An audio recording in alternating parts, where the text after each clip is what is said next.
guys, hope you had a great Christmas and looking forward to New Year's. So just thought I'd do a video on one of my sort of rarest and my most favourite cars really. So this is a car that my good friend Scott Dickinson made. We called it the SMR B4. So this was Scott Mark Racing, what that stood for. And basically this was a chassis conversion for the associated B4. And it debuted at the Petit RC Race held at Maritime Raceway in Chatham in the UK. And as you can see, it's a Slim Alloy Chassis conversion for the associated B4.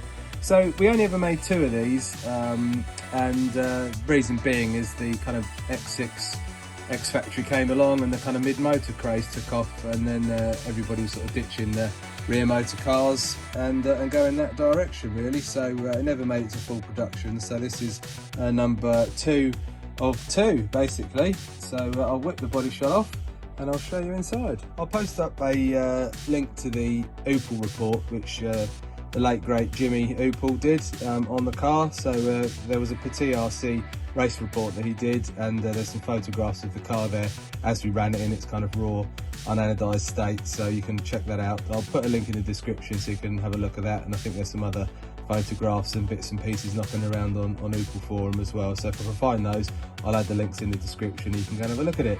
So anyway, I'll whip the body off and show the rest of the car. So there we have it. There's a rather nice looking slim alloy tub for the B4.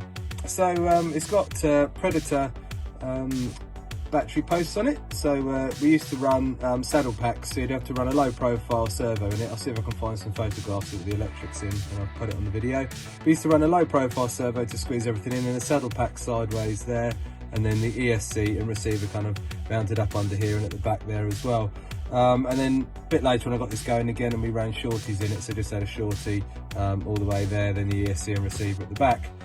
So at the front you can see it's pretty much standard B4 front end that bolts on with these little aluminium standoffs, and you can see there it's coming out clearly, Proto 2, so Scott's got Proto 1, and then the rear end again just standard B6, and then it's got the alloy standoffs there which bolt on. This particular car's got some Yokomo big bore shocks on it. Used to run these, shiny MIP CVDs in the back, which was pretty cool. Titanium factory team turnbuckles, RPM white ball cups, as they used to be the trend back in the day. And then we're rocking the J Concepts Relux wheels with titanium axles and bolts in the front, which is pretty neat, with the kind of period correct tyres, and then the mini pins on the rear. And that's pretty much it. I'll flip this over, let you have a look underneath. So as you can see, it's very, very slim. And Scott actually anodises at home, would you believe? He got all the chemicals, watched some videos, and then did some home anodising, which as you can see came out really, really well.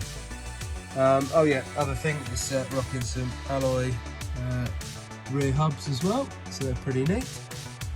And the body shell, so you can see there, it's very slim shell to obviously match the chassis there. And Scott actually made that out of a Coke bottle, would you believe? He's a very clever chap. So what he did was he basically got a piece of wood the same shape as the chassis, the outline there, put a couple of contours in it, hit it with a sander, and then basically shoved this in a Coke bottle, heated it up, pulled a vacuum on the Coke bottle, and then it basically sucked the plastic around the mould there, and then that was that. And Scott painted it there, so you can see Scott's an awesome painter, so this was just a quick 5-minute job he did on it, but you can see there he's used an old pinion gear and a diff gear there in the paint job, which is pretty cool. It's got some war marks on it, as you can see there, but there you go. So there's just a quick look over the very rare SMR B4. And no, it's not for sale before you ask. This one's definitely a keeper for life. Anyway, I hope you've enjoyed this quick video. Have a great new year, and I'll post up some videos on the rest of my cars. I think we're at 31 and counting at the moment, so we've got plenty of content to show you as well. So there we have it. All the best, guys, and I'll catch you again next time.